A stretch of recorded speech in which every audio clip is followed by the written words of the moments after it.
L'hécatombe. En mars 2020, la COVID-19 a frappé de plein fouet les CHSLD de la province. J'ai pu voir l'ampleur de la catastrophe. Le 3 avril 2020, Jean-Pierre Daubois a été autorisé à visiter sa mère, qui résidait au CHSLD Sainte-Dorothée à Laval.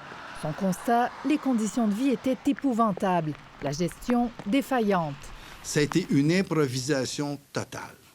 Le gouvernement s'est empressé, ne sachant pas quoi faire, s'est empressé de dire que les administrations pouvaient déplacer des travailleuses comme ils voulaient. C'était totalement irresponsable. C'est une tragédie d'une ampleur sans égale dans l'histoire du Québec.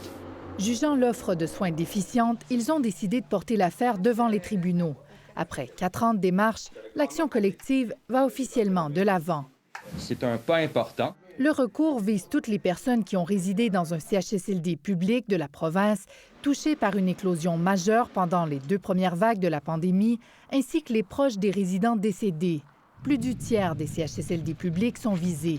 Ce sont potentiellement des dizaines de milliers de personnes qui pourraient obtenir réparation. On a un devoir de ne pas oublier qu'est-ce qui s'est passé, de s'assurer aussi que les leçons qu'on doit retenir ont été apprises et qu'on a fait les changements et les correctifs qu'on doit faire.